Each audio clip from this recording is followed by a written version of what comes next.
BJP নেতাদের বাড়িতে বেঁধে রাখার নিধান দিলেন তৃণমূল নেতা রবীন্দ্রনাথ ঘোষ। একটা কার্তিক নাড্ডা কার্তিকের মতো দেখতে ঘুরে বেড়াবার লাগতে খাও, বামেরা গিয়ে টাকা আদায় করবে। বিজেপি নেতাদের বাড়িতে বেঁধে রাখার নিধান দিলেন তৃণমূল নেতা রবীন্দ্রনাথ ঘোষ। বিজেপি নেতারা বাড়িতে গেলে বেঁধে রাখার নিধান দিলেন তৃণমূল কংগ্রেসের রাজ্য সহ সভাপতি তথা কোচবিহার পৌরসভার চেয়ারম্যান রবীন্দ্রনাথ ঘোষ। কোচবিহার জেলার তৃণমূল কংগ্রেসের ডাকে বিধানসভা ভিত্তিক কোচবিহার জেলা জুড়ে কর্মী সভার ডাক দেওয়া হয়েছে।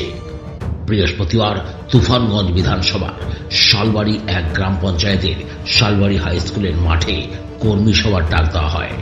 সেই কর্মী সভায় বক্তব্য রাখতে গিয়ে মহিলাদের উদ্দেশ্যে রবীন্দ্রনাথ ঘোষ বলেন, বাংলায় কয়েকদিন আগে দুজন এসেছে, একজন কার্তিক ঠাকুরের মতো দেখতে, আরেকজন মোটা ভাই অমিত শাহ।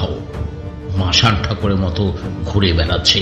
ওই মাসান ঠাকুরের লোকেরা যদি বাড়িতে ভোট চাইতে যায় তাহলে তাদের বাড়িতে বেঁধে রাখবেন আর জিজ্ঞেস করবেন 100 দিনের কাজের টাকা কেন দেওয়া হলো না।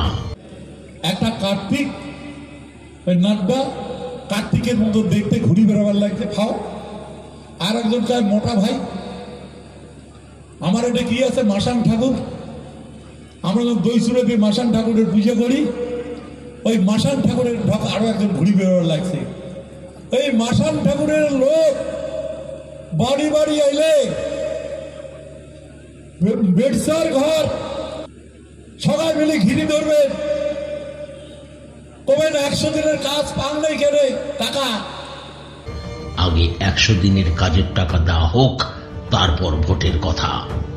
এমনটাই সভা মঞ্চে বক্তব্য রাখতে গিয়ে রবীন্দ্রনাথ ঘোষ বলেন, মরার বেটা মরা কয়া যাবো, কয়া যা তার ভোটে ভোট চাবো, তার আগে ভোট দিবে পাবো না। ঘরের টাকা কেন আটকে রাখছিস, ঘানা বানের টাকা কেন আটকে রাখছিস, এই লোক তো দিয়ে যা, টাকা আগে দে, তারপরে ভোটের কথা কব, আর নাহলে বাঁধিয়ে রাখবেন। যদিও রবীন্দ্রনাথ ঘোষের এই মন্তব্যকে তীব্র কটাক্ষ করেছে বিজেপি। এ বিষয়ে বিজেপির তুফানগঞ্জ বিধানসভা কনভেনার বিমল পাল বলেন, তৃণমূল কংগ্রেস তো কয়লা চুরি থেকে শুরু করে গরু চুরি, 100 দিনের কাজের টাকা চুরি সহ একাধিক দুর্নীতির সাথে জড়িত। আর বেঁধে রাখার কথা, আগে সাধারণ মানুষ তৃণমূল নেতাদের বেঁধে রাখবে। ভারতীয় জনতা পার্টির পাশে সাধারণ মানুষ রয়েছে, কে কাকে বেঁধে রাখবে সেটা কার্যক্ষেত্রে দেখা যাবে। রবীন্দ্রনাথ ঘোষ যে কথা বলেছেন এটা কি বলবো, আর তৃণমূল কংগ্রেস যদি পশ্চিমবঙ্গের কোনো কর্মীদের কোনো মানুষের বাড়িতে যায়, সেখানে আমাদের কিছু বলতে হবে না, সেই সাধারণ মানুষই তাদেরকে বেঁধে রাখবে।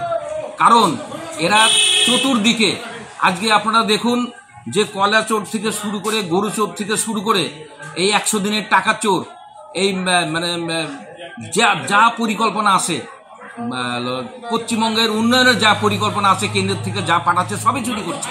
পশ্চিমবঙ্গের মানুষ তাদেরকে বেঁধে রাখবে এবং ভারতীয় জনতা পার্টি রেডি আছে, কারণ ভারতীয় জনতা পার্টির সাথে জনগণ আছে। কে কাকে বেঁধে রাখে সেটা কার্যক্ষেত্রে দেখা যাবে।